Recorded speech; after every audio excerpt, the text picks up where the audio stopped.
Hey, y'all, welcome to Geek Freaks. I am Frank, and today I'm joined by Squeaks. Squeaks!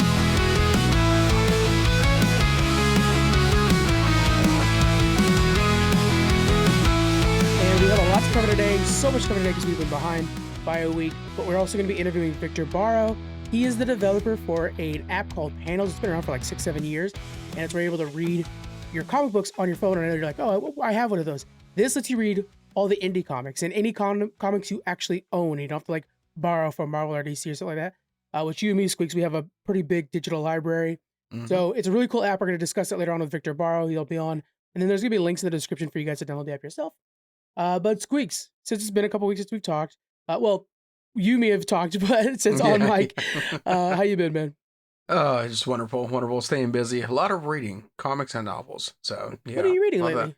So, let's see. Comic books, I'm reading Tech Jacket, Invincible, Batman Absolute, and now a Darth Maul series. It's with the Darth Maul animated show coming on. I want to know a little bit more of that story of him being the rise on the, that lower, his rise, I guess you could say. Yeah.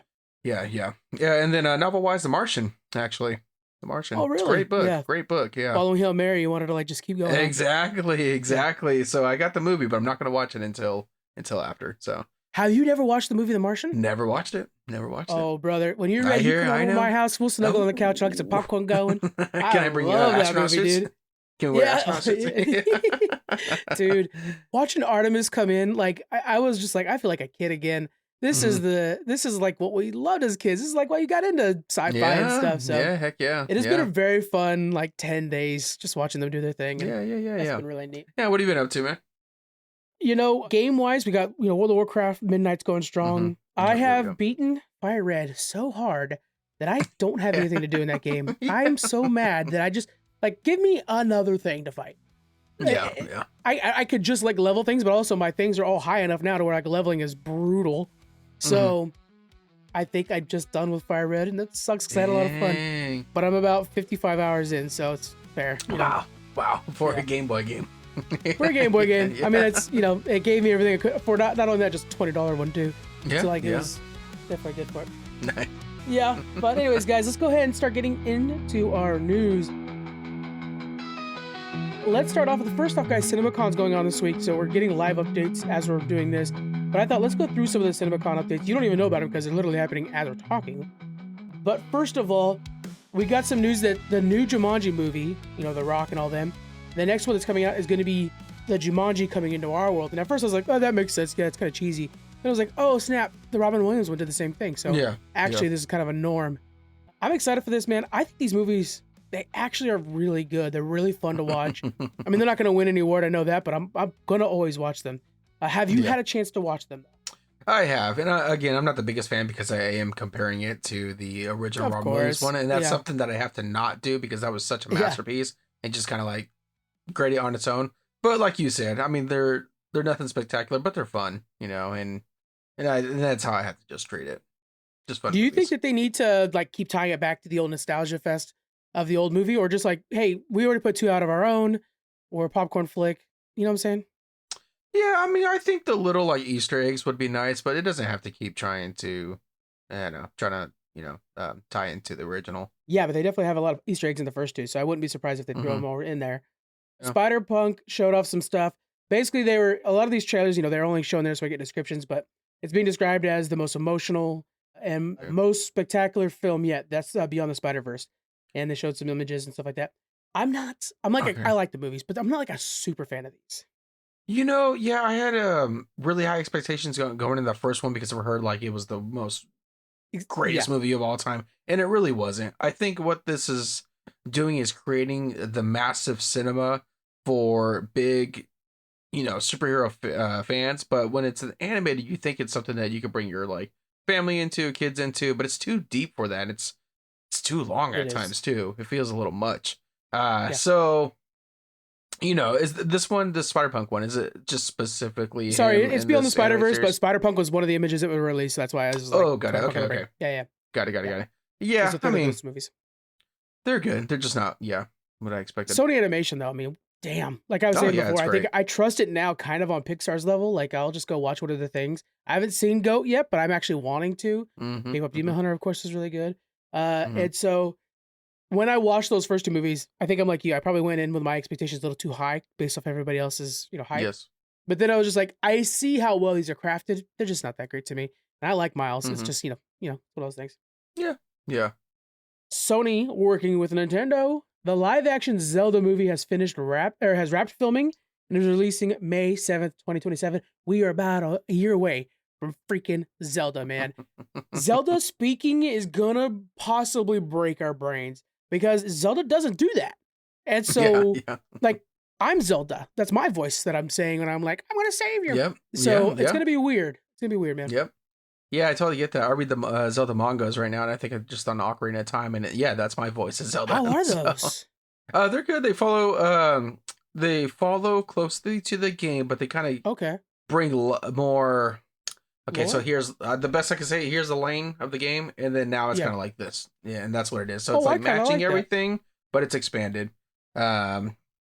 So yeah, I don't know. I think I'm okay with it as long as when I hear it, it reminds me of the Mario and Chris Pratt. We're like, okay, I can see that. Or see that's a good way to look at it. Now, if I look at Link himself and the voice, I could kind of see it be in that image of the actor portraying it. I'm not gonna have any issues with it.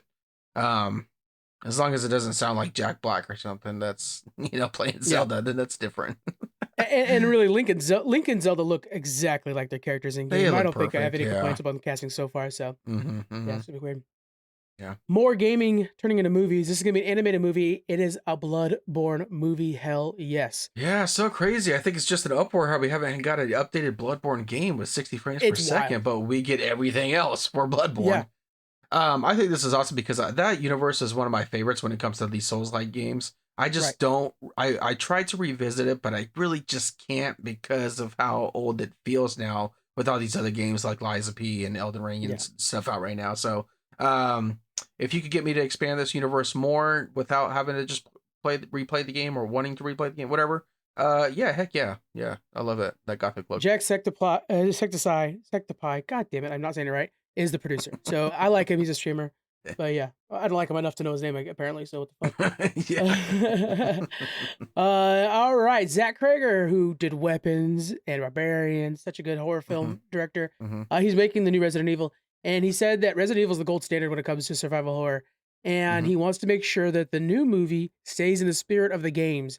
When I hear that, I think, okay, so you're out of ammo. Like that's the first thing I think of when I think of Resident Evil is like limited ammo, the panic of the situation you're in, not necessarily because there's a zombie after you, but because you're by yourself so much, you're so isolated. Yeah. Does that ring true to you? Because like also, I mostly experienced Resident Evil through streams. Yeah. So speaking of reading, I'm actually finishing up an unofficial biography. This nerd reads so much, guys. It's ridiculous. Holy cow! It's called Itchy and Tasty, and it's like the unofficial Resident Evil like biography. I don't know how to take it because so like back to the roots, right? You get your what do you call it? Those render backgrounds with the camera angles and whatnot, and that was like what you're talking about, right? Limited ammo, and how to carry like what you're having on your person. But then we like developed since Resident Evil 4 to something different, a different gameplay with more action and whatnot. So I'm kind of curious of what a blend of that looks like, right? And I think that's something that's going to be needed for this movie. I'm not actually a big Weapons fan. I didn't really care too much for that movie. So I have a little worrisome of what this Resident Evil movie will look like. But I do want a little bit of extra. I'm wondering. Boring. I felt like nothing really happened. Yeah, it was not. Yeah, I just had higher expectations because the trailers looked really well. The trailers are really good. One of those things where there's a lot of hype behind it. So if you went in here and all the hype, I'll probably heard a little bit. Yeah, I liked the building tension the entire time, but I mean that's only fair. Yeah, but hopefully it's that mixture and not like the past ones where it was just basically, weird action going on. Yeah, talk about manga. It sounds so white. So Demon Slayer just was insane in the box office. So president of Sony Pictures, Adam Bergman, says that they're bringing more anime to the theaters. Specifically called out more Demon Slayer, Chainsaw Man, and this I've never heard of this one before. That time I got reincarnated as a slime. Yeah. They're all coming to the theaters. Do you know that one? I'm familiar with the whole like the times I got reincarnated. Not too much with the Okay. slime one, but yeah, I think I mean, it's bringing the money in. I think my problem is after the theaters, it seems like the movies just go away. I haven't seen the latest Demon Slayer movie. Unfortunately, I didn't make it to the movie theaters, but it's taken forever to get to the streaming services. So it makes Oh me a yeah. little worrisome of like, how do I catch up on a series, or do I just wait until the next season is finally being announced and then they'll drop the movie? Yeah, so it's kind of like almost in a way I'm being forced to have to make sure I get to the theater at a specific time to keep up with something that I love. Um, but I think if it's the money's there, why not? But hopefully it just doesn't Yeah. saturate like the seasons, or if it's adding to something that's outside of the manga, which is not bad. But is it worth it to go see? You know? I look at the wider scope of things, and I think like there's so many Western audiences that don't even give Japanese, anime a chance because they don't know about it. They think it's the dorks or the nerds. And I'm like, dude, just listen to the stories. Like Yeah. even if you're to watch One Piece, the Netflix series, like I don't know One Piece, Yeah. the animated stuff, but I love the Netflix series. And so I think there is an opportunity here where if we keep bringing these things to theaters and like people are seeing that, holy cow, they're killing it in the box office, Mm-hmm. they're gonna start giving anime a chance, and then we can start broadening some of the things that we know. Because right now we're so stuck in our Western centric storytelling ideals that hey, let's get some anime up in this thing. Like Yeah. there's some really good stuff out there. Yeah, and other things are like Universal Studios. They do their fan fest, and when they do those I think it's like nighttime type of events. They're Yeah, bringing in things like besides like Star Trek and Jaws and whatever. They're bringing in One Piece. So smart. if like that stuff is still being introduced in a different media, a different way, then that's going to attract like, hey, maybe I should kind of like check out this One Piece series on Netflix and whatnot. Yeah, So yeah, I mean it's I growing. liked it. As somebody who like doesn't watch the anime at all, I watch that stuff just assuming it's going to be like wild and unbelievable. Hmm. It's anime and stuff like that. But man, I just fall in love with these characters so much that I'm like googling. I hate to say it, like what happens to this person? Should I invest Yeah. my time in loving them so much and be like, oh no, they won't be around long. There's this thing called the Alabasta thing and it's insane. Yeah. And Yeah. yeah, so it's fun. Yeah. We got a bunch of Spidey updates for Spider-Man Brand New Day. Mm. So we see that Peter Parker sees MJ kissing her new boyfriend. Right away, I'm Mm. pissed off at his new boyfriend. We see that he's following Ned, and Ned has been trying to figure out who Spider-Man is, and he currently thinks that it's either Flash Thompson or Mr. Harrington. Mr. Harrington's that dude, the teacher with like the glasses, the super nerd. And Flash Thompson, I like the idea of him thinking it's Flash Thompson because like Flash would tell anybody if he Yeah. had superhero powers. He would not be hiding that shit at all. Yeah. And then Tom Holland also said that this sounds like the most emotional and most grown up Spider-Man movie they've made so far. That's what we're hearing so far. That's awesome. Yeah, I think that's perfect. I think we're in a new era of Spider-Man. I'm totally down for this more grounded version, especially the idea that this opens up an avenue for Miles Morales to come in because Miles Morales can bring us back to the young, youthful Spider-Man, and we have this one who's more mature and got Okay. millennial knee problems.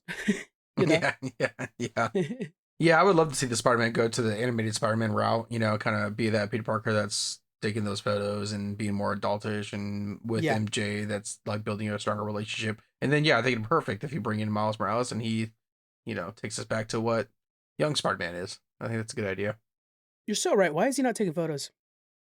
What the It's hell? come on, man. That's like one of the greatest. It's like when we talk about Batman, man, and like the Yeah. most best Batman media was the animated series. Like, come on, guys. That's why you Well, brought back X-Men. it's like if you have Like, come on. Batman and be like, yeah, but he doesn't have a cave. Like this one just kind of just hangs out in the house. Like, no, it's an iconic part of his personality. Yes, Is that he takes yes. photos. Batman has a Batmobile. Superman likes capes. Yeah, do the thing. And it's Yeah, weird that yeah, so weird. yeah. Uh CinemaCon's developing, guys. It's gonna be on throughout the week. This is just the first day, literally, as we're talking, I'm seeing things come into the live feed. But Nice. that'll be pretty cool. The other thing that just got released this morning is the new trailer for The Hunger Games: Sunrise and the Reaping. We both read this Hmm. book. I Yeah. actually kind of like it the best out of all Hunger Games. That seems silly, but just the fact that I think that like Suzanne Collins, who writes these things, I think she kind of like figures out the world better in this one.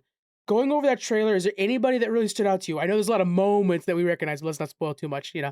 Yeah, Let's see. I'm gonna go with. I'm trying to think of like actual individual names. I can only think of like events. that's fine. But yeah, just not spoiling anything. Like I Yeah. think the Let's chariot thing's do gonna look the really cool. I cherry. think the chariot, yeah, Yeah, you it's read so that much off, and yep. flashier. Yeah, The yeah, yeah, chariot for sure. Explosions on the mountain. Yeah, I'm not gonna dive yeah. into it because we know.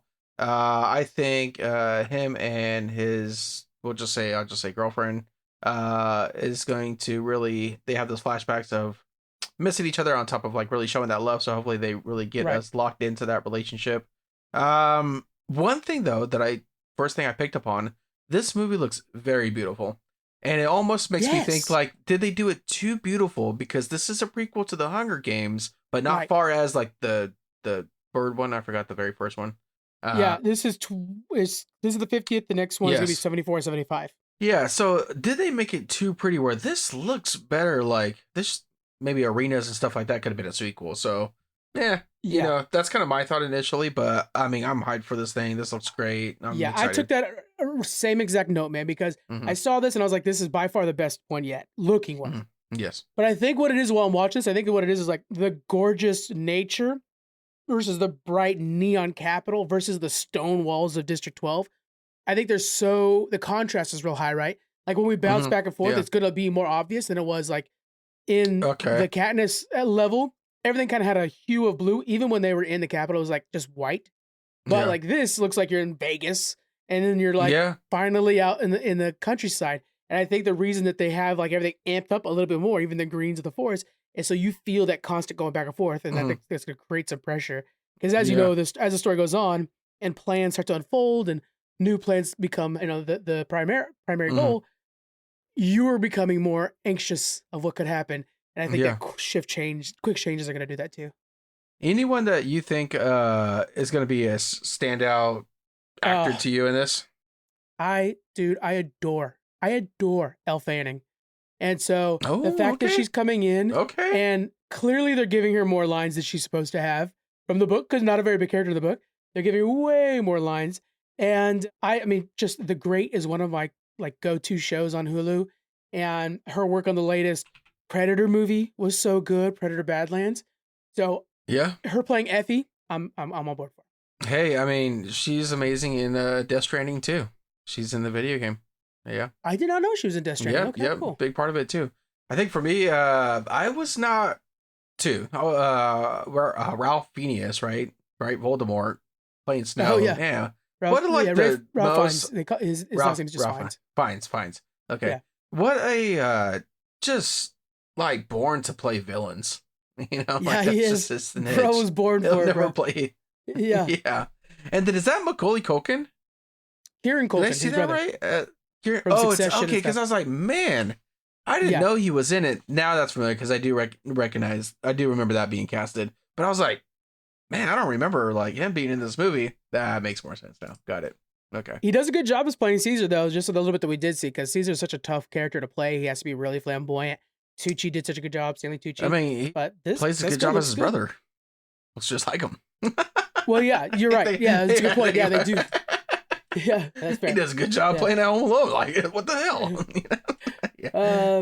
I think this is going to be good. I'm really excited. We have to wait till November 20th, though. I mean, it's already a year stacked with movies, but damn, why are you releasing so much stuff so far out? Yeah. So damn, that's too bad. All the stuff with Lenore Dove, too. Just like, we got a good story coming ahead. There you go. Okay. Let's look into some leaks. Are you down for talking about leaks for Daredevil Born Again? Oh, yeah, let's do it. Okay. I'm going to give a little bit of a warning. So there was some leaks, and then there was some additional leaks that Mike Coulter, I'll just say his name first, had to immediately take down. And then all my friends were like, oh, I archived this, or I hid this. So just kind of giving everybody a warning. There'll be timestamps in the description if you want to skip ahead. So first of all, for season 3, we know that that Luke Cage, Iron Fist, and Jessica Jones are on set. They've been taking pictures of everybody doing selfies. So another on set. What we just saw today was that Mike Coulter posted a picture with him and Charlie Cox, that's Daredevil, and Charlie Cox is in a prison jumpsuit. So we know that means at the end of 2, he's going to get arrested. Do you think he still beats Kingpin then? Can I throw something at you? Let's do it. I wonder if this is not leaks for Daredevil season 3. I wonder if this is leaks for Spider-Man. Because in the trailer for Spider-Man, there was a prison, right? He was in a cell. He was fighting the hands. And wonder if Daredevil, Charlie Cox, or, oh my gosh, Matt Murdock is in that prison with him. What if? So I think, if anything, then he's probably thrown into prison at the end too. Okay. And then in Spider-Man, he has some interactions there. Yeah. I can't imagine these guys are filming additional scenes like this for Spider-Man. But that could maybe fill that gap into, remember that photo we were talking about Spider-Man by himself against the hand ninjas, whatever? That's Wonder true. if Yeah, it there's was something some shady of there. them. Wonder if it was something them, and then that leads into the That season would 3. work. Who knows? How confident are you this is a season 3 leak and not a Spider-Man leak? No. Pretty confident because it has Iron Fist in it. I'm just like, why would you put him in a movie? But yeah, I mean, fair point, but I'm not. It's not dead yet. Okay, I'm sticking strong with it. I don't know. Yeah. I think him going to prison though is a good way to kind of. Here's the thing: if say he doesn't beat Kingpin, but Kingpin also goes to prison, like if the two of them are in the same prison together, holy cow! And then how do you stay? Mm, How do they have a blind man in prison? What is that going to look like? yeah. Because he's not Daredevil; he's Matt Murdock that got thrown to prison. Mm. That's a whole other stake. Yeah. I wonder if he puts himself in prison for a certain reason. That makes me think of that as well. Oh Like on yeah, purpose type thing. maybe Bullseye's in there and he's like, I gotta finish that guy off. Oh. Now, But- so okay, and correct me because I think I had some confusion of this. Wasn't the idea of having like Luke Cage, Jessica Jones in this current season 2? I get Just that Jessica wrong? Jones, not Luke Cage. Just Jessica Just- Jones. Okay. So that did make me. So then obviously it's confirmed Jessica Jones is in season 3. Okay, cool, whatever. Yeah. We're gonna continue her. Ugh. Okay. Hey, no more back talk. No more talking shit about Jessica Jones. I just, man, I love Luke Cage. His standalone series was one of my favorites. Yeah, He's so yeah. cool. Do you remember when he played in Halo 5? I think it was. He was like the actual guy you Halo follow. 5 Guardians. The Yeah. Guardians. Yep. Yeah. That's yeah. honestly, I don't like. I think that was 343's first one without Bungie. I could be wrong. Don't quote me. But I really enjoy that one a lot. I did it. too. As I long played as it you don't multiple like, times. yeah, as long as you're open to some new ideas. Like I get that we Yeah. all want to be Master Chief. I do too, obviously. Yeah. But as long as you're open to new ideas, I also think Halo Infinite was a very good game. It just wasn't a Halo game. Mhm. So like, you know, I would be Yeah. happy for them to make more like Halo 6 and Halo Infinite 2. I wish they would do that. Yeah. Very Okay. cool. So you're But saying they have Microsoft that. is currently trying to figure their own shit out right now. So who knows? Yeah. So you're saying you like to have like the open world as an infinite thing, and then go to Halo 6 as more of a straightforward. I like that idea. Yeah. I like that Even if idea. the open world game doesn't have to necessarily be Master Chief, I would feel safe with that because I know that Ooh. because people, you know how people are. So Yeah. they don't Yeah. want any changes when it comes to Master Chief. Yeah, I mean, yeah, such a beloved character from way back when, and hopefully Xbox has to get together very soon. I mean, I know they're working on that next system, so maybe they got something. Maybe The they're new finally getting CEO back just on came track. out and said that one of the first things she wants to fix is that she thinks the Game Pass is way too expensive right now. So hopefully that's a Please good thing. do. Yeah, yeah. Yeah, well, I'm like that feels good, but I don't trust Microsoft or CEOs. So am I gonna have to watch an ad every 30 seconds in my video Ooh. games? Yeah, fuck that. Yeah. Netflix can go jump off a cliff, man. I don't want that ad-supported nonsense in my video games. Hell no. Man, you know what? They already Speaking of do it ads, with like the sports games. Yeah. speaking of ads, real quick, that pisses me off is that Disney now, if it's not really like a Disney thing, it's more of like a Hulu. Like one of the girls put on Shrek 2 on Disney, and then I was like, "What is this ad BS going on? What is it? What is this?" Then okay, fine, I'll just switch over to Peacock. This is ridiculous. Yeah, crazy. Yeah, your daddy works too hard for you to watch ads, girls. yeah. We're an ad-free house around here, damn it. Yeah, That's our privilege. Is we're ad-free around here. Yeah, that's right. You had texted me about, hey, what's up with this whole Avatar thing? You were sharing some posts from Oh yeah. Twitter. Avatar, the new movie, Aang, the last Avatar or Last Airbender, got leaked. So 3 clips for sure got leaked. Some people are saying the entire movie, but it doesn't sound like the actual entire movie did get leaked. But 3 clips for sure. And then Paramount, and I would say probably a bad move, immediately start DMCAing people, so demanding that they take it down. And that, of course, made everything legitimate. It's like, okay, so these are all real because Paramount cares. Of the clips that we got, I was pretty impressed with the animation style, I will say. Is it like the Avatar show? No. But it's fancier. It's better. It's like when The Simpsons have a movie. It's like, oh, okay, now there's more shading for some reason. Bob's Burgers, same thing. So like, it was smoother, more shading. It's like the frame rates are higher. Like you got a new graphics card on your computer. You didn't seem to like it though. Okay, no, I don't have a problem with the animation. I really do like it. It does look like that remastered version of anything. I just saw like funny clips and I was like, this can't be in it. So I really don't have any opinion really because I didn't see too much. Besides that cover, I mean, I think the characters look great. I'm excited to see Aang as an adult version, more mature version, and heck yeah, man, bring that crew back. I'm ready for it. Toph, dude, I'm so excited for Toph. She's gonna be starting the police force. Great. You know, they're building Republic City right now. Nice. So she's gonna be a metal bending police officer. And then when you see like the concept art or the promotional images, she has like these metal trims on her outfit. I'm like, oh, there's no doubt she like takes that off to fight somebody, then puts it back on her. It's kind of like that Katara with the water pouch, huh? That's pretty cool. Exactly. Yeah. That's cool. That's cool. Let's go over. Let's see what other news we have. Do you have anything in particular that you wanted to make sure we bring up? Yeah, Disney Epic Games. How about that one? Yeah, what do you think? So this is coming from some tech guys are talking about this, tech veterans. They're talking about Disney trying or wanting to eventually buy Epic Games specifically because of Fortnite, but also they use the Unreal Engine for a lot of their filming. A lot of the Mandalorian series is filmed with Unreal Engine for the soundstage. I kind of like this idea. Now, normally I'm not on board with like big tech companies, or whatever, these big mergers. I kind of like this because I think Epic Games, it's running out of steam. I mean, Fortnite has done a lot for them, but it's running out of steam. Yes. And they can never compete with Steam. It's funny. I'm like having a brain fart because I'm like, oh yeah, it's running out of Steam. Can't compete with Steam. But I just think Disney's the right home for it because I think like back to those things. I have literally a couple of them right here. The statues we used to play on Disney Infinity. The Disney game. Disney Infinity. I think there could be something there, a marriage between the two companies. What are your thoughts on that? Yeah, so that's the first thing I thought about. There's a lot of games that came out of Disney Interactive Studios that I wish that did not die into 2016. Yeah, the Pirates of the Caribbean games were good. Sorry, My thing was the Epic Mickeys. Those were wonderful and brand new idea. So I'm hoping with this that Disney's just not purchasing it to collect that money from Fortnite, but also maybe giving the ability, kind of like how they gave the ability to Star Wars and developers to create Star Wars games, that they give Epic the chances to create new stories like an Epic Mickey. Like, wonder if Epic, this transaction happens and one of the first games Epic announces is Epic Mickey 3. People start losing their shit. I would love to use my Disney Infinity characters because I still got them. So, I mean, can we bring that back? And I think we left off at 3.0, so let's get a 4.0 and backwards compatible characters. Let's freaking do it, But I would love to see like Disney IPs being introduced to video games because Buzz Lightyear holding an AK, running around in Fortnite, it's different. It's different. It's different. So I wouldn't mind like let that happen because people are there. For of course, yeah. But also have like an actual Disney licensed version that feels like you're actually like running around Disney properties. It'd be like Kingdom Hearts. That'd be so sick. There was something that was put out that I want to say, because this is maybe getting closer to an actual thing, that Disney is trying to plan a PvE run and gun game.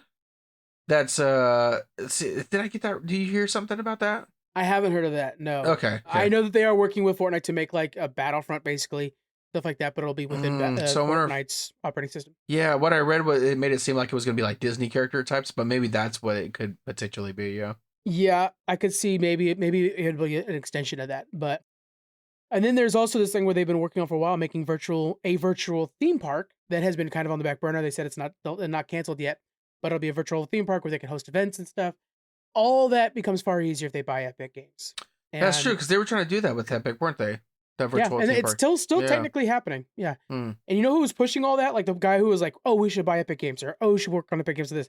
His name is Josh D'Amaro, and you guys probably have heard that because now he is the new CEO of Disney. So the guy who wants it is the guy in charge, and it's he's gonna pull a trigger on something. It's gonna be this. The only guy that we have to get around if we really want this to happen is, let me look up his name real quick. It's Tim Sweeney. Tim Sweeney. He's the guy in charge of Epic, and he has a big controlling shareholding stake in this. Stake. And so it's really hard to get around him. I think there's got to be some insurances on like keeping the employees, but I think Disney wants those employees. I think it's one of the big assets for them because they obviously don't have a good game studio themselves that's able to hold up like Epic does. So I think that'd be nice. Yeah, just keep what you got. I mean, let them do their work, and then just obviously enhance that with either additional people or resources to help, create more games. Epic Mickey could become their mascot too for this like launcher and stuff. God, yeah, and it's crazy. That'd be sick. Yeah, it's like almost perfect. Like just Epic Games is like Epic Mickey games. It's on. That's funny. It's also like you could just come out right away and get a port and update for the Epic Mickey and bring it onto the. I mean, I know it's on. You can play one right now, but you could bring that remastered version to it. Yeah. The Epic launcher, I don't hate. I mean, I get all the free games on there, of course, that they do every Thursday, but also Satisfactory. A lot of my staple games are over there. So I don't hate it really. I think Disney would do quite well with it. Yeah, yeah, heck yeah. Let's go to yeah. We'll skip that. We'll skip this too. Uh, did you watch the new trailer for Mortal Kombat 2? And is there I anything in did. particular that's standing out to you? Uh, what I like most about the Mortal Kombat trailer is going to be a lot of the loyalty to not just characters but moves. A lot of the fighting moves are Yeah. moves that we've seen in the video games, and I think Even that's just stages, right? Don't you phenomenal. feel like, oh, I've Yes, seen that stage? Yeah, it's a trip. yes, yes. There was a, like that panning back towards the end where the two individuals were fighting, and it just like Yeah. flipped stages, and that was awesome. I mean, we even got like a little tease of Shang Tsung. Yeah, I think that's what I'm like trying to think of all the characters and the names on top of my head. But we get a Yeah. little like glimpse of characters, and it goes by super fast. Um, so yeah, I mean, I am more hopeful for this Mortal Kombat 2 because the first one was released during COVID times and just straight to HBO Max. So I think this will do well. My money is this being far superior than the Street Fighter movie. That's the big question, man. You think so? I think so, for the fact that this kind of takes itself serious in a way, and hopefully that oh my god, I can't think of Luke Cage. I was trying to think of the actor's actual name. Johnny Cage. Johnny Cage, sorry, not Luke Cage. We were just talking about Luke Cage. Johnny Yeah. Cage is gonna bring that It's humor. currently So 9:20 at night, guys, so we're a little punchy. yeah. We're a little punchy. Hopefully that gets the balance of like seriousness, action, fatalities, Yes. and then you got Johnny Cage doing his humor. Street Fighter looks really bad to me. It just looks yeah. stupid. I hate to just say that immediately without saying, But that's it just looks perfect. stupid. It Yeah. does. And like you'll tickle me a little bit because of the characters, seeing him on the big screen and kind of Yeah. following a couple like the moves and stuff. But you Some of the nailed it. actors I It like, looks, you know. yeah, yeah. And you nailed it. Like it looks stupid. The characters that want to be funny are probably just gonna be cringe. You know, Ryu and Ken don't even look like how I want my Ryu and Ken to look. I don't know. It just looks Yeah. dumb. Yeah. It's not like I think both are trying to like be Yeah. closer to the game, but I like how you said like Mortal Kombat is taking itself seriously in the right way. Like it's like we know this shit's stupid. Like, you know, we just punched a guy's skeleton out of his body, but that's an ability this guy has, and he has it because of these rules. yeah. When I think Street Fighter, the vibe I'm getting off that is like, look at this guy's crazy flat top. He just likes it that way. Isn't it funny and silly because he's so Mhm. serious about his flat top? And it's like there's a different thing. One's campy, one's like just taking itself seriously and going by the rules that are set by the established games. Now let me hit you with this though. This is probably why though One Piece is doing phenomenal because it's sticking with the fun Yeah, goofiness you just of knocked it. me right out. That's So true. yeah, so maybe this could be something, but I really didn't have the same feelings like I do for Street Fighter with it when I did with One Piece. One Piece actually looked good that it was being, Yeah. so copycat. Street Fighter just looks, not Here's good. what I think is different. Oh, I just got it. One Okay. Piece is whimsical. It's almost like there's a musical with no music kind of thing. It's whimsical. Okay. But Street Fighter is not whimsical. It's trying to be edgelord. It's trying to be cool. Mm. And it's like when your uncle's trying to be cool and you're like, bro, you're cringe. And even Yeah. me saying, bro, you're cringe is super cringe. And that is cringe. So like, right. Yeah. Look, I'm trying, guys. Yeah. Am I on fleek? Giat? Yeah, Let me know. The Rizzler? Am I doing okay? Yeah. I I have like an Excel sheet with just like kid words over here. Oh, man. When something's cool, you got like 10 words under that. Bro, the amount of times I'm Googling like, what does bet mean in comments? It's like, oh, okay, Yeah. they agree with me. That's good to know. Yeah. Thank God. I'm actually surprised you didn't. Yeah, you had to figure that one out. But that is literally an example I was able to pull from because I did it. So, no. That's funny. But one thing I like, one last one about this Mortal Kombat is that it seems like we got further away from the main character from the first one, which is not memorable at all. Don't And care. not canon. You don't even have to remind me. Not canon. So now we're doing the Luke Cage and, a little bit more following the script. I think I think they're gonna make him kind of canon because I think they're gonna make him the new. Yeah. I think that's coming. So, but I think Johnny Cage is not a character I normally would play or care about in Mortal Kombat. I'm always a Sub-Zero guy. But I am really liking Carl Urban's Johnny Cage. I think it's gonna be fun.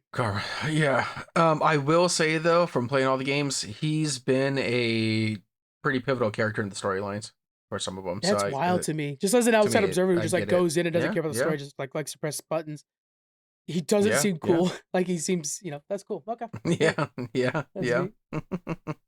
The one last trailer. Let's do real quick. The Punisher, one last kill. Oh Uh, yeah, yeah. we're dealing with some trauma. He keeps having like these kind of PTSD moments where he's seeing some old friends, some people that used to be in This was his so cool. squad. Yeah, Mhm, it's John Bernthal doing John Bernthal things. This is going to be right mhm. after his escape from Kingpin's cages in Red Hook. I'm looking forward to this. I think this is gonna be the bridge that pulls him from Netflix to MCU. After this is when he's gonna be able to fight Spider-Man. If you were to take the Daredevil that we got Mhm. from the first season of I'm sorry, if we were to take the Punisher from this first season of Daredevil, I don't think you could have had that one in a Punisher movie. I'm not saying they're Mhm. gonna make him wuss or anything like that. They're not G-rating him, but they're just trying to get his head straight. His head's not straight in that movie or that show. His Okay, head will be okay, a little more on his shoulder over here. okay. Tracking. Okay, I get. Okay. I like that. I like that. Or it's not like you said, not making him like rated G or anything, but Yeah. yeah, put him in a better headspace. I like that. So it looks like yeah, it's pretty. Seems like it's all chaos against him, and the fact that he's going to be going up. It looks like some crime lords, right? Is it Right. Manuki? Manuki, if I'm saying that right. I think so, yeah. Okay. I'm pretty excited to see her as a villain because she's really scary looking in a lot of the covers. If you read, like Punisher specifically, I think it's number 5 or Punisher Warzone. She's like kind of like looks like she's burning in lava in hell or something like that with The her face Warzone torn covers off. are so good. Oh my Yeah. god. I So love I those mean, I can covers. see like this is probably in a past thing. I don't think we need to dwell on the story too much, but I think it's gonna be like, oh, you killed my sons, and I think that's what the story is on top of my head. Well, I think he's Um, saving a little girl, which is harkening back to his own daughter. So that but kind of man on fire thing where he's like, I gotta save this one girl, and it brings him through hell and back. yes, but I think that how are they going to tie that little girl in is that, oh yeah, I don't know how they're going to tie the girl in with the problem, but I could see him bringing problems to the girl because of something he's done. Yeah, we'll see Yeah. how that. I Yeah, mean, we'll that's how see. everything is around Frank, right? I mean, he's Hmm. just kind of a problem to be around.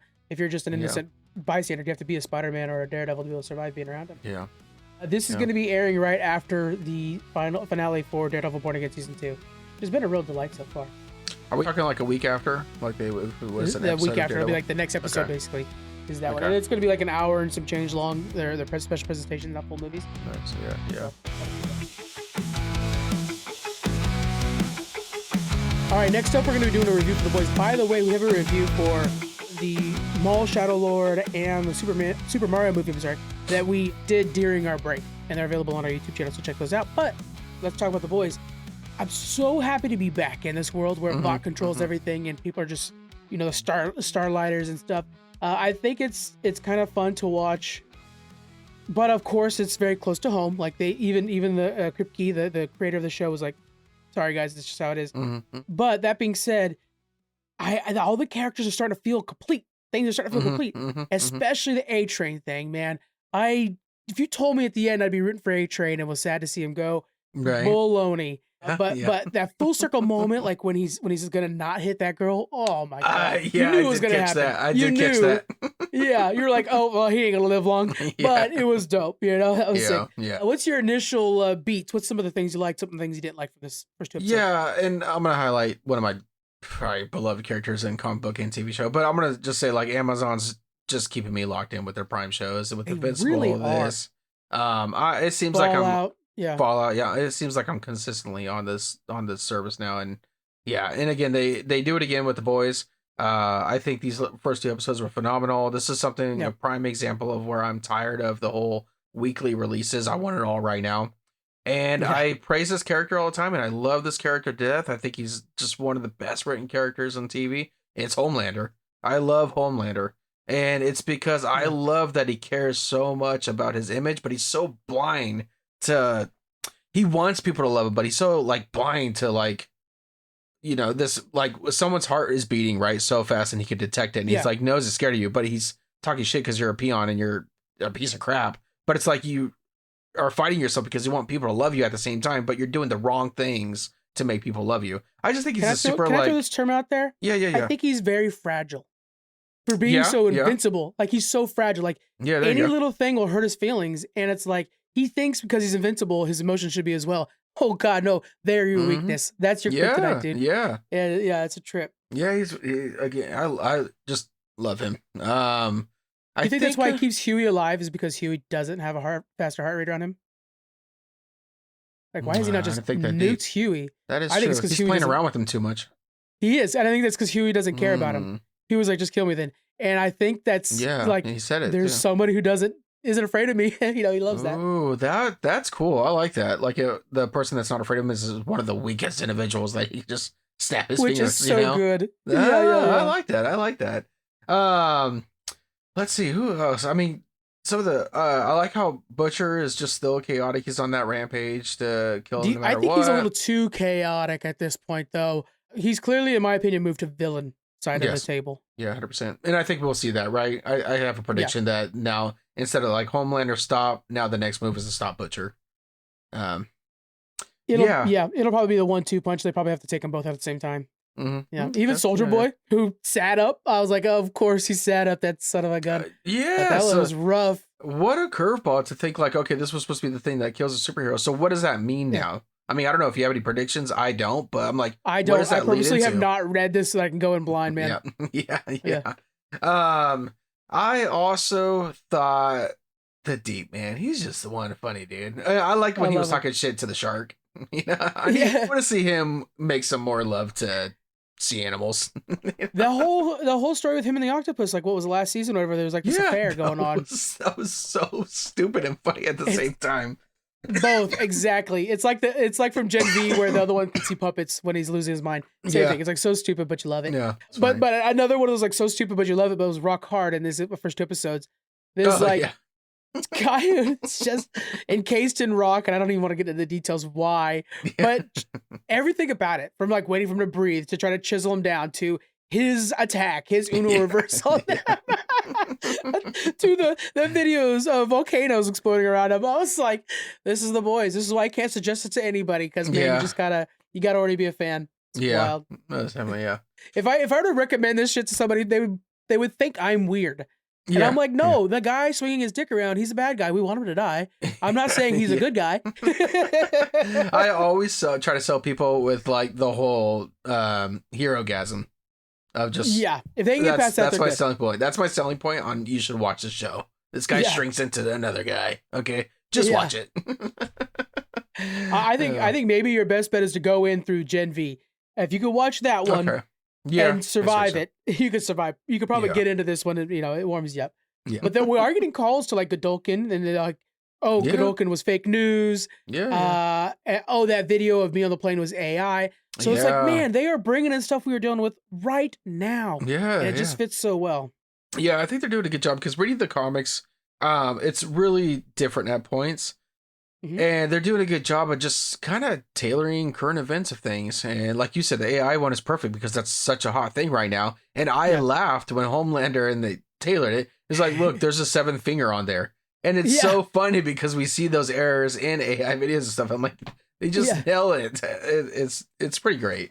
It's great. The amount of videos I'm watching, they're like, oh, this one's got 7 fingers. And the other one's like, no, it's just motion blur. And they're going back and forth. And it's like, yeah, but this one's Superman that just took a plane out. Yeah, that's the difference, guys. I think we're gonna get some closure for everybody, including like Milk and Frenchie, Starlight herself.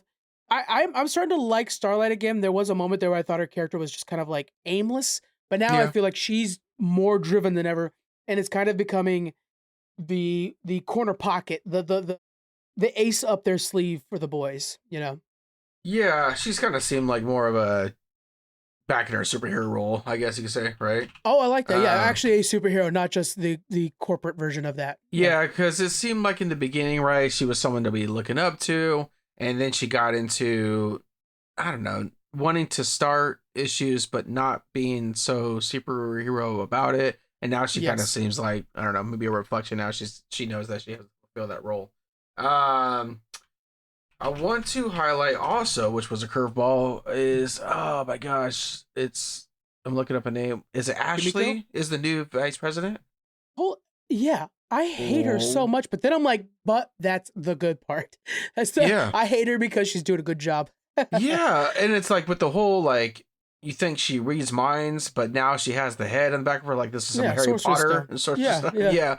So it's like, okay, so what powers does that have? Because it was talking to you and you can only hear it, but it does seem like, is it just feeding you thoughts, or are you actually reading minds at the same time? I think she's just I think the thing in the back of the head probably maybe can read thoughts, but it's just like whispering her what to say. Yeah. I love that she got like the shittiest superpower. Yeah. Like, that's perfect. Yeah. So I'm really interested to see, like, I could picture her like being someone that lasted. This is the series, like staying alive or whatever. That would be fitting, right? It's like the Daenerys Targaryen takes down King's Landing thing, where you're just I mean, it's the most factual thing that could have happened. It just sucks because I wanted the heroes to be good people. Yeah. But of course, she becomes the president because she's vice president right now. Yeah. Why not? And Kimiko, full on speaking, feels weird, but she's such a cool character that it's like, I mean, I'm happy she's speaking finally, but it's like, almost like they forgot about it, and they're like, "Oh, that's right, we have to get her speaking by this point." Yeah, it's funny that it just happened out of a snap of a finger, right? Like there wasn't no build up or anything. Next thing you know, she's just talking like, "Oh shit, what the heck?" And then she's being slang about it with the TikTok videos and whatnot. So it's funny. It's funny. It's funny. Storyline wise, I think it's very clear what we're trying to do. It's a carryover from the last season, from season 4, trying to make sure that we could take down Homelander without taking down all Supes. I would guess that the best option is to take out all Supes. If you were in this position of the boys, would you take out all Supes, or would you just try to take out Homelander by himself? What are you thinking? Okay, so if I was someone with no powers, what you're saying, and how would I do it? Well, hey, you know what? I want you to come at it from both angles, because Starlight is saying go for it, take out all Supes. Okay. But Kimiko's not. Okay, so I'm gonna go take out all Suits. I mean, it's just a matter of time until we get another individual, like you've been seeing in Gen V, that will maybe take up the mantle of Homelander. Now, if I was a hero, right, I'd say take out all humans. They're too weak. I'm a Viltrumite, baby. Strongest survive. You know what I'm saying? You so are. The fact that you're like trying to be a tough the fact that you're trying to be a tough Viltrumite with the "I am Kenough" shirt on from Barbie movie, you're really selling it, bro. Yeah, you were selling it. What would be your game plan? Both sides. I think you got to take out all Supes either way. You're right that there's just another Homelander coming down the way, but also it's a zero-sum game. You have to take him out. The only concern I have with that is, if it's not powerful enough, then you're going to take out all superheroes except for Homelander, and then you have nothing to stop him. Yeah, so that's also dangerous. But yeah, I would say it's what they say, 1,000 superheroes or 10,000 superheroes for 7 billion people. It's not even easy math. You just take them out. Yeah. So. Yeah, I could definitely picture being in those last scenes where you're having Kimiko dying, but it's like the righteous death, right? And then you have Frenchie like being super sad, and I could see like with all this humor and craziness this whole series has, that last final episode is going to be more of a tearjerker or heartbreaker. I can see that. I think everybody's going to die. I'll just say that much. So let's rank how fast they're going to die.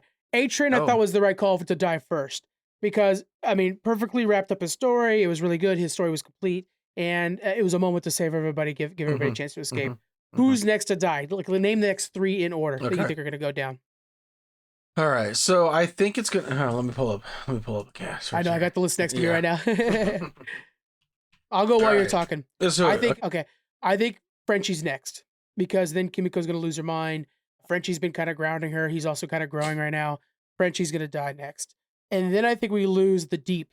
I think the Deep's gonna die, and I think it's gonna be from drowning, because I can't think of a better way to kill the Deep is by making him drown. Okay. And then after that, I think I don't know who we kill next. It's really tough at that point, but I think honestly everybody's gonna die. Yeah, I'm thinking, but I'm gonna trade your Frenchie with Mother's Milk. I think we had that sentimental feeling with him and that one other individual, the Crow girl. And I think that kind of puts us like, we're going to get one of those like father losing his ability to be with his family again. I think we're going to get a touching thing there. So I'm going to trade your Frenchie with Mother's Milk. Black Noir is going down too, by the way. I'll throw that. My third. That's an interesting character development. What's going on with him? Yeah, and we'll talk about what comic book versus really. We'll talk about that afterwards. Okay. Yeah, I think someone from you can say the boys are going to die next, right? I think it is going to be trade off. Back and forth, but I think the Deep is gonna be the first a superhero to die that loyal we care about. Yeah Yeah.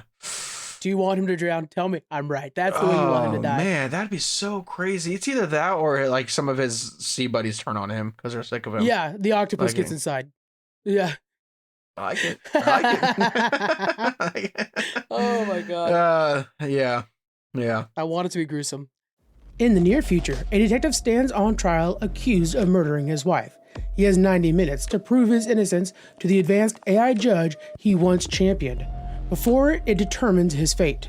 Chris Pratt and Rebecca Ferguson star in the high-tech action thriller Mercy.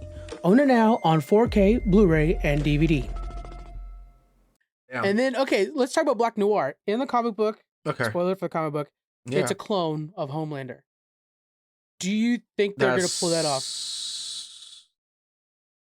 So what happened to the individual that's filling in for Black Noir that died?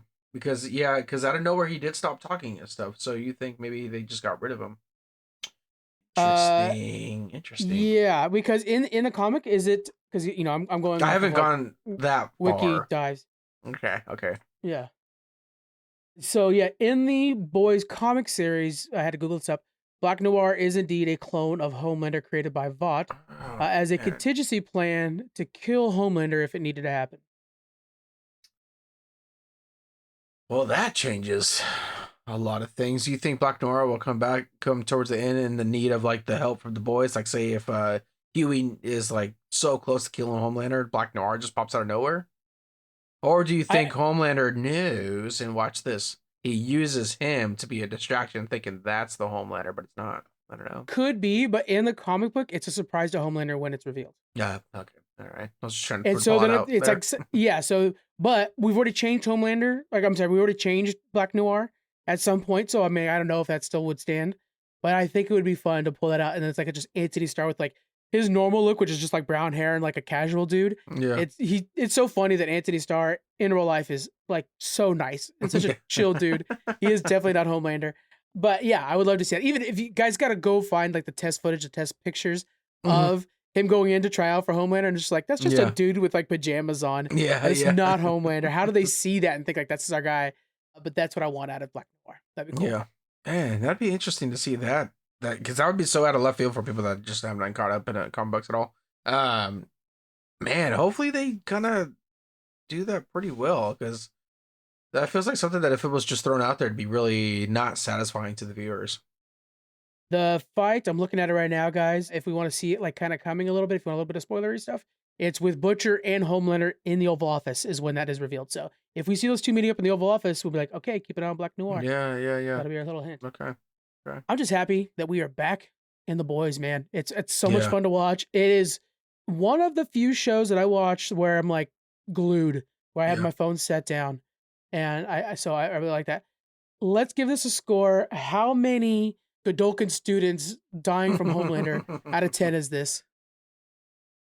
I'm gonna give it a 10 out of 10. I freaking love The Boys. It is 10 out of 10 for me too, man. Good. Shit is perfect. I can't think of anything wrong. Because I was thinking like, A-Train ending was like just a seal. Yeah. It was so good. Yeah. Because I was like, is it too high? 10? Can it be a 9 potentially? But I just really didn't have any issues with this thing. So none. Even the annoying characters are good because they're annoying the right way, like Ashley and stuff. And some of the characters that I thought were like, oh, they're aimless, whatever, they're fixing them, like Starlighter and stuff. Frenchie's more like put together mentally, which means he's definitely dying. Okay. Yeah. I am so damn happy. 10 out of 10. Yeah. Okay. Sweet. That's a good one. All right, guys, let's go ahead and get into our interview with Victor Barro. We're going to be talking to Victor about panels. The app's link is in the description, guys. And then I'll tell you about a giveaway we're going to be doing right afterwards. So let's get into this interview. Victor Barro, the creator of the Panels app. How you doing, Victor? Hi, Frank. I'm very good. Thank you very much for having me. I'm very excited to be here and to talk to you. Excellent. The Panels app has been around for 10 years. It's a fascinating app. I've already been toying around with it right now, and you came recommended from a friend of the show, Alan Dunford. Can you explain what the Panel app does? Yeah, so essentially it's a DRM-free comic reader. That means you can import comics that you have purchased anywhere else that are DRM-free into the app, and you can build your library and just read your comics in there. That's so important because so many of these other e-readers online are tied to a big marketplace that makes it to where you can't do much with it. Say the Marvel app can't be used for the DC and stuff like that, but Mhm. yours is able to upload any PDF comic book you got. So a lot of those indie readers, we have that whole library we can upload to it. What was your big push for making this app? So it was actually my co-founder, Danny. That was about 10 years ago. He bought a new iPad and he purchased some comics. I can't remember the store, but he had some PDFs he purchased and he Mhm. wanted to read them on the brand new iPad. And we were working in Madrid at the time. And he came to me next day and he was like, Victor, I've been trying to read these comics that I purchased and I've downloaded this like bunch of apps, comic readers from the store, and they all look or work pretty bad. Yeah. And he was like, I think we can do much better. And I was not convinced at the time, to be honest. But then he kept pushing. He knows how to push my buttons, and he convinced me to like go ahead and build the first version of panels, which was at the beginning it was it was very basic. We Hmm. released it, and like I said, that was 10 years ago, and we have grown a lot since then. Yeah, it's very polished now, I will say. It may start at basic, but it looks very clean now. It's been, again, 10 years. What were some of those earliest frustrations that you had when you were developing this app? um, so the reading on, I would say I would like to separate reading on iPad and reading on iPhone. I think that's very different, and it's because Yeah. of the screen size. Reading on iPad is almost like reading on a comic book on paper. So Hmm. you get like one to one all the images. You don't need to zoom in and out, and that's very important. That's what kills a little bit of the experience when you are reading on iPhone. That small screen, it's tricky. It's a tricky problem. So we did put a lot of emphasis on the reading experience on the small screen. We had a lot of users using iPhones, so we Yeah. developed some features like zooming with one finger, or we very early on introduced panel by panel navigation. Although it's still, for us, it's a still experimental feature, Yeah. and we continue to find new ways of allowing users to read better in small screens. Lately, I've been playing with detecting speech balloons and like making them bigger without touching the artwork itself. Oh, wow. So there are a lot of interesting challenges to make a good comic reader on a small screen. Hmm. And then that's how it started. But then we also put a lot of emphasis on the library itself. A lot Yeah. of our users, they really like to have their own their whole library in there, organize it, customize it. So we've been working a lot lately into making that experience also a bit better, not just the reading itself. So you had mentioned panel by panel. That is a feature I really like on e-readers. How is that in putting that in place? Is that something you guys have to do comic by comic, or is it something that maybe the publishers are doing? How does that work? So for other companies, like I don't know, it used like Comixology back in the day. That was the work of the publishers, or Comixology would have a team of people Hmm. um, marking all the panels in a page. For us, because we support pretty much any comic that you throw at us, we need a general solution, and that's what makes it a little bit more difficult. We Yeah. started with what's called OpenCV or vision, computer vision, um, trying to detect all the edges. But that was really that was really tricky. Yeah. So a few years ago, we moved towards machine learning, where we have a big set of open source Creative Commons pages, and we have an internal tool where we mark all the pages, and we have thousands of pages, and then we throw them to a model, and we train the model, and then the model now is able to return. We give it a page, we give it an image, and the model is able to detect and locate all the panels in a page.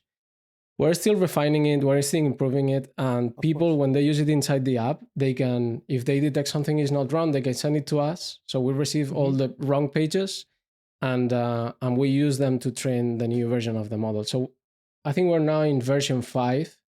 I'm working on version 6, which is, I'm hoping, I don't know, at some point we will decide, okay, that's the one that works good for like 80% of the time, and we will Yeah. release the feature. Yeah. I can't emphasize enough how tricky that must be, that feature, to be Yeah. comic books you're inputting from the outside to have that capability. Because yeah, if like Marvel does this, it's Marvel's books. It's that's their. Exactly. But you guys Yeah. are making sure to be able to adapt. That is very impressive. You guys are able to handle that. That's cool. I'm excited. Yeah.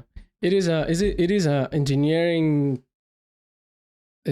from the engineering point of view, it is a very difficult task, especially because there's so many things on a page.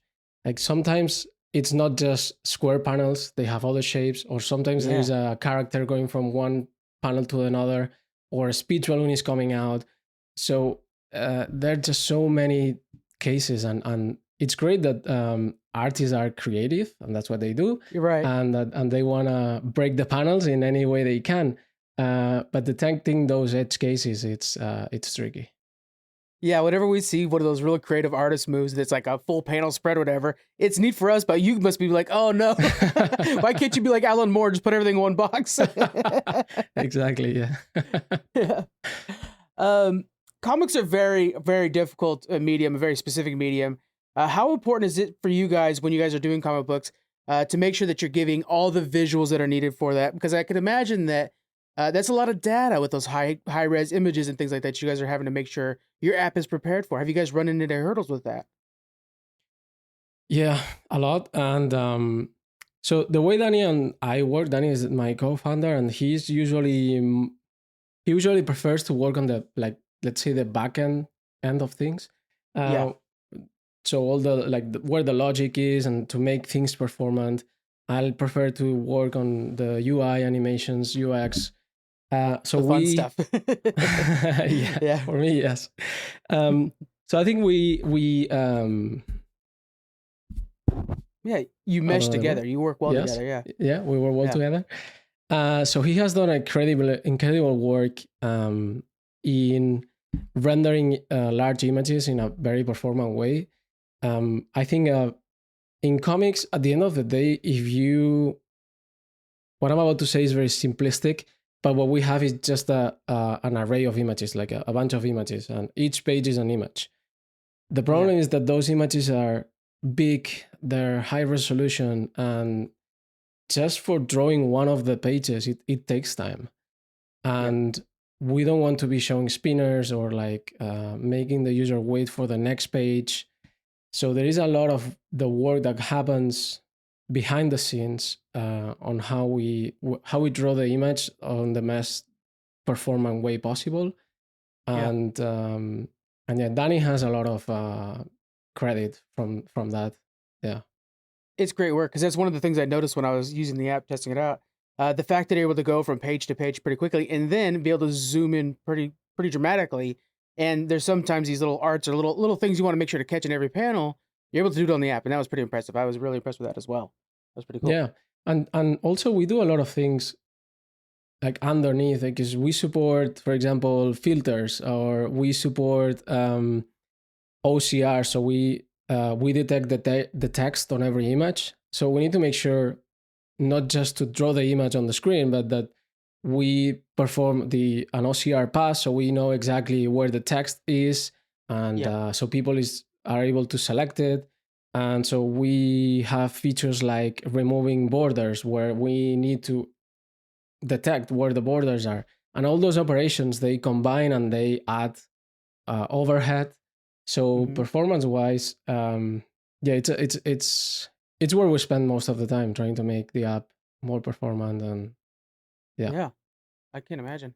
One of the nice things about an app like this, where you're not restrained by any big companies, is you can bring those comic books in for sure. Matter of fact, I put in Dark Knights of Steel on the app, which is a DC comic. But you also have a great hub that you can put all your indie comics in. when you're working with these indie comic creators, is there anything that they're wanting out of the app specifically that they find very useful? So before we get there, I think so.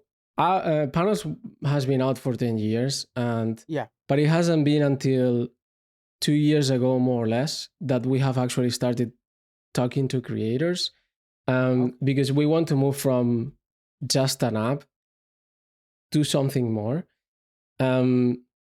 That's why we recently released Panels Store, which is a comic marketplace for DRM-free comics.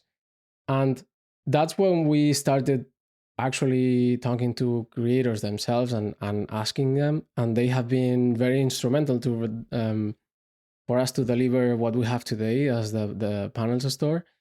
In the app itself, they haven't yet dipped their toes. I think that's how we say it.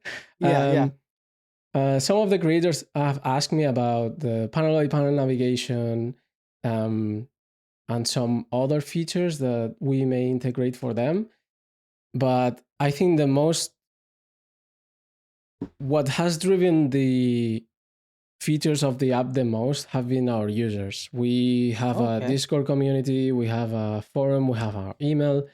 And in the last 10 years, we've talked to many of them, hundreds of them. And sometimes we release a feature and we hear from the community, we hear from the users, and we change it because, I don't know, maybe there are better solutions, so we love to hear from them. And we love working with them. We usually, what we do when we release a new app version is that we release a new beta and we leave it out for 2-3 weeks so they can try out the new features. They can let us know if they like it. They can, basically try them out.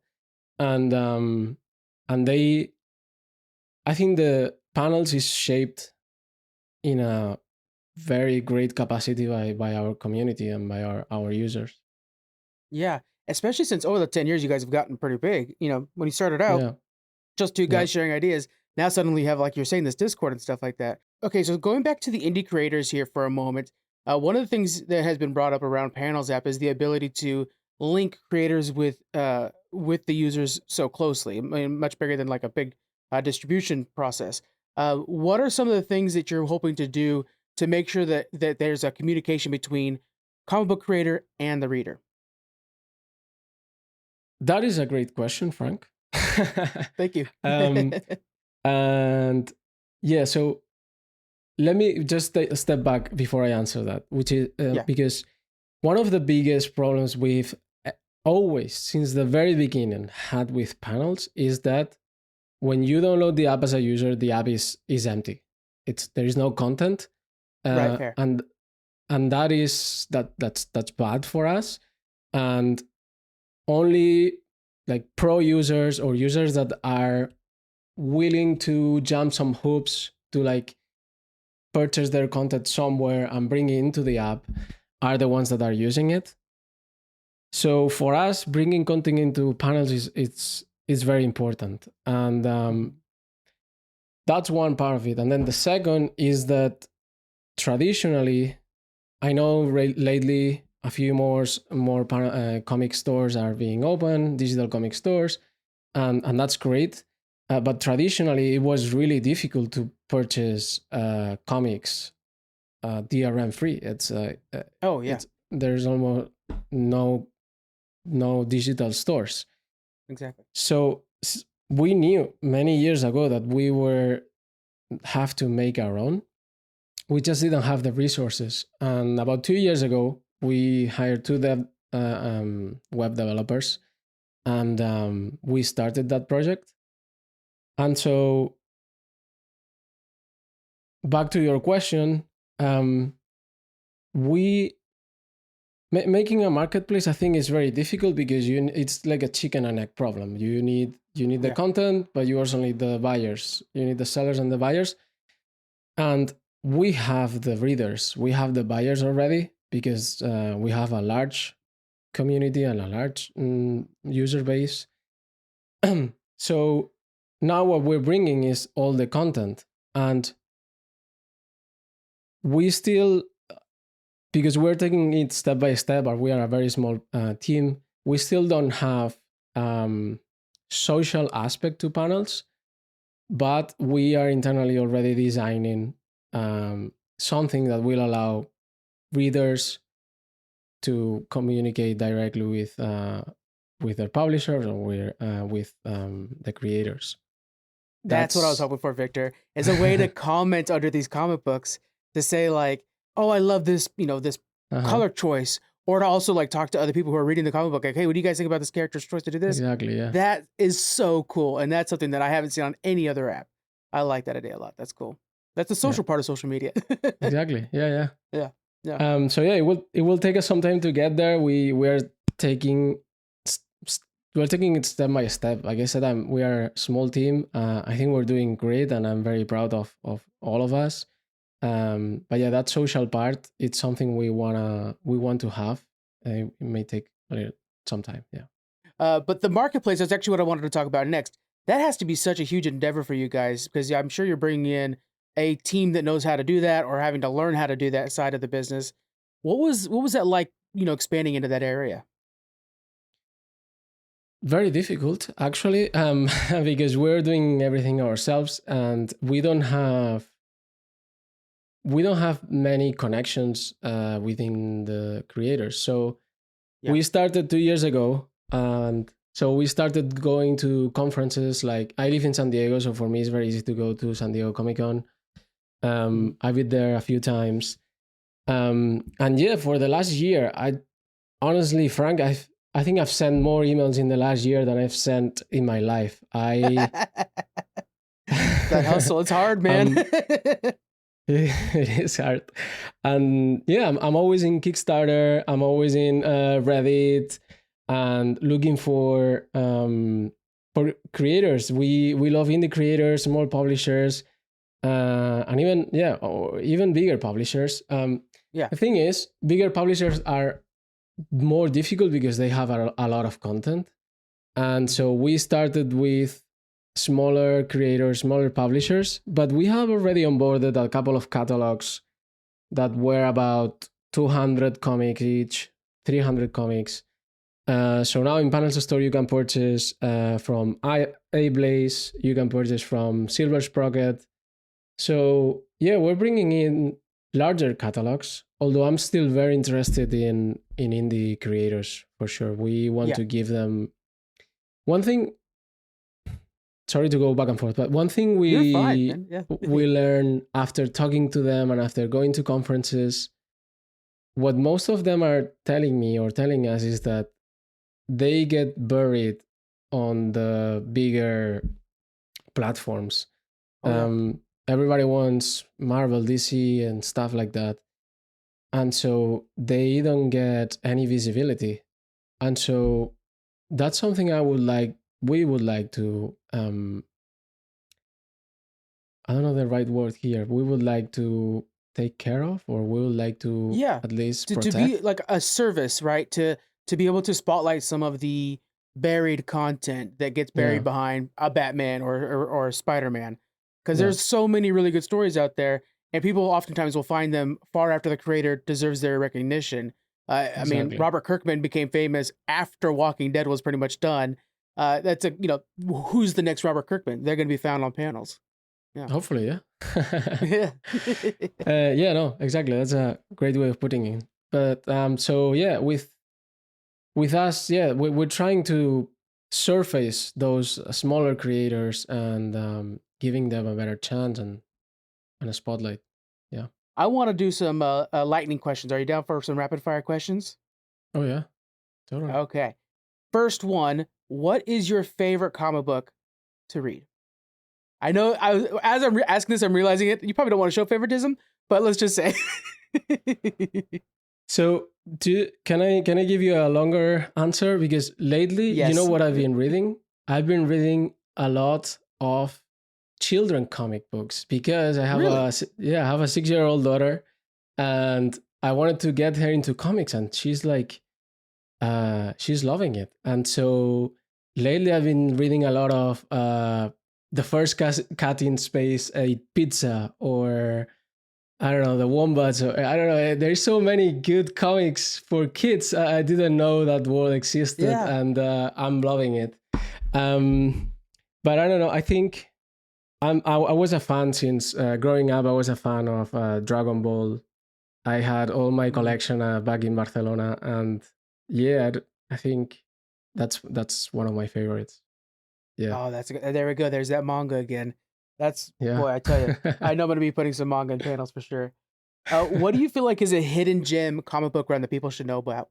I had a lot of fun recently reading Otherkin, which is a kind of a horror story. They have a Kickstarter now on their 5th comic.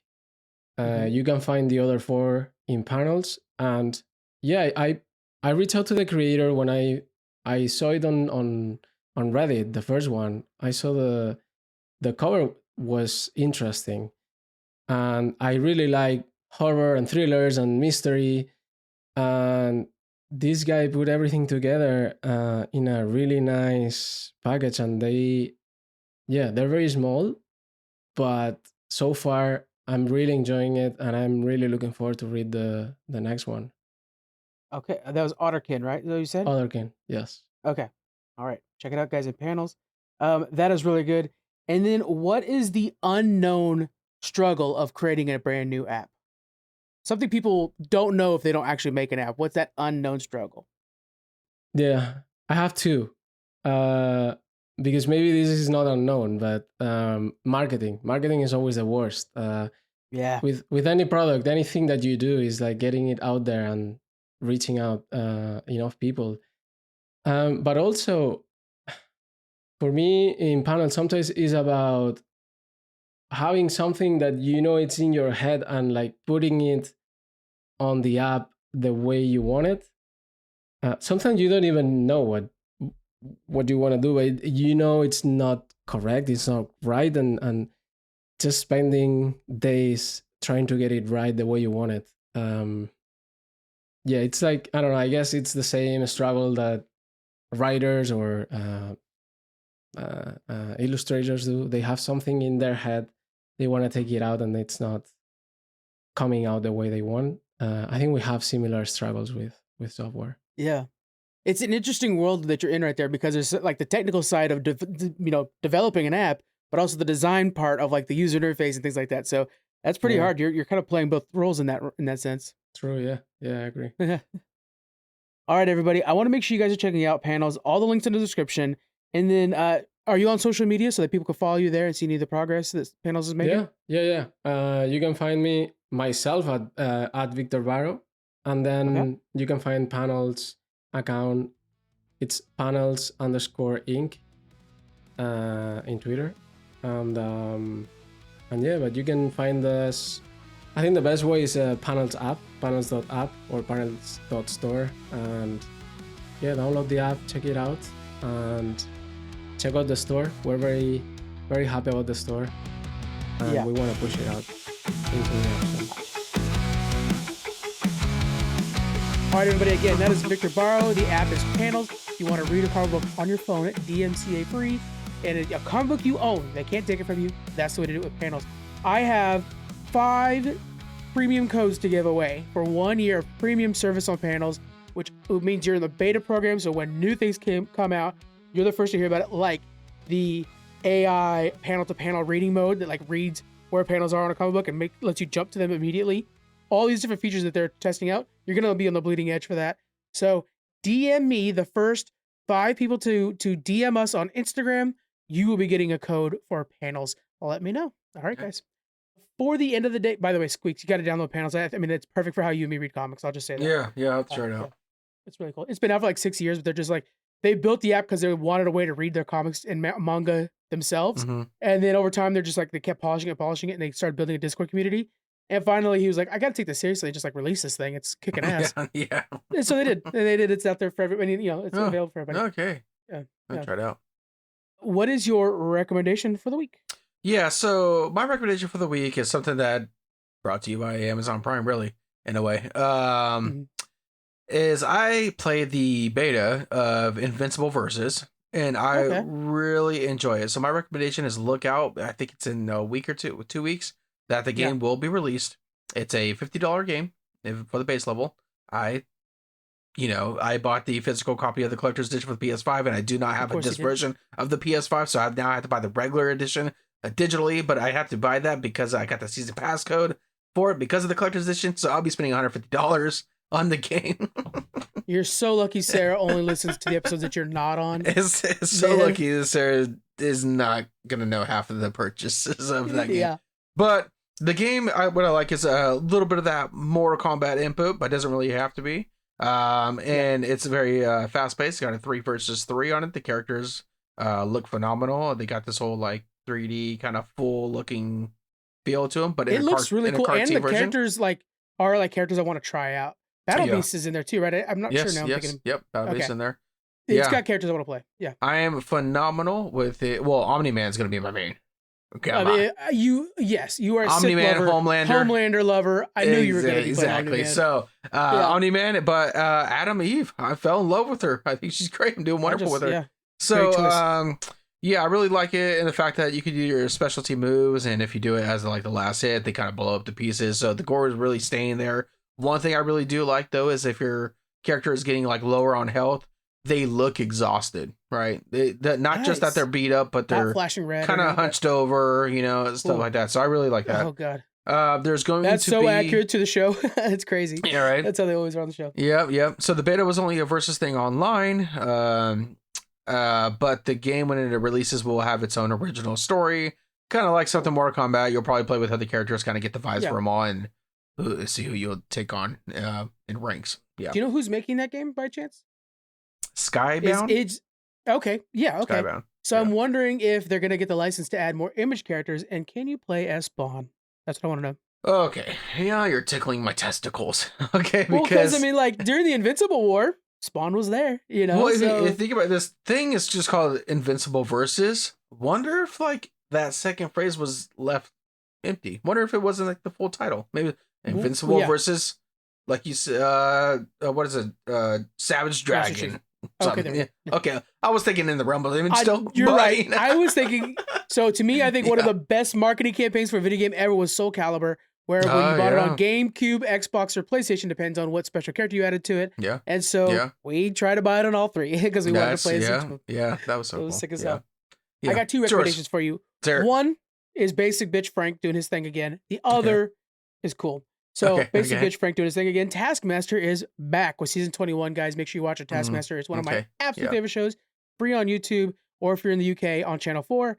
And this season, one of the American that's joining is Kumail Nanjiani, and he's having so much fun. And it's so funny because he's like probably the most famous, not probably, he is the most famous person that's ever been on the show. And so like when he leaves the room, the other contestants are like, oh my God, he's so famous. It's hilarious. It's great. Armando Iannucci's on there too, a personal favorite of mine. He's the creator of Veep, a show that I watch all the time. So it's cool to see Armando on there, and he's having a blast. So Taskmaster's season 21, series 21, it just started right now. So make sure you check that out. My other one is the Invincible series. You just did Invincible. I wanted to make sure to mention Invincible as well. Yeah. The pacing this season is the best it's ever been. Have you noticed that? It's like just keeping at a good clock. Even that episode where they spent time on the planet, it was like, oh, this could have been just a filler slow episode.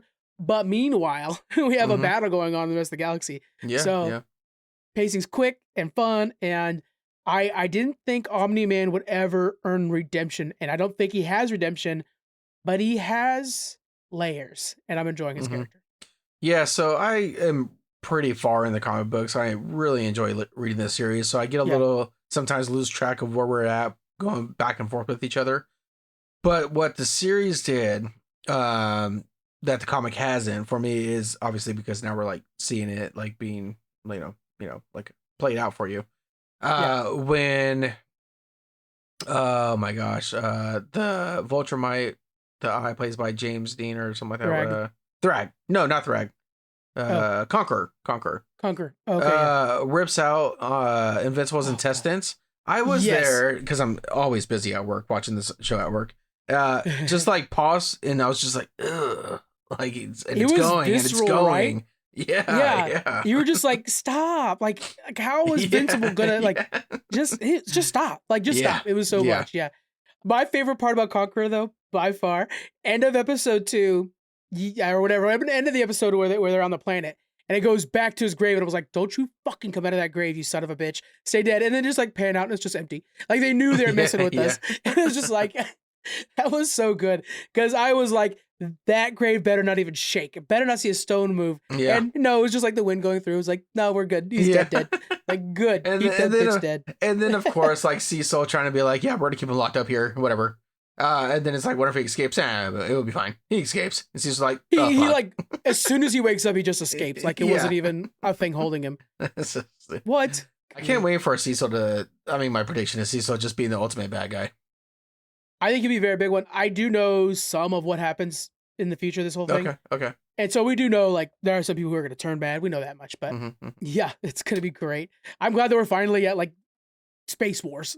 I will say this is what I've been waiting for. This portion or this part of the series for this season has been fine. Like for me, knowing like a little bit more of what's going to happen, I'm like, finally, this is where I wanted this stuff to happen with the Adam and Eve being pregnant and seeing that whole thing develop on top of Omni-Man and Vulture and stuff like that.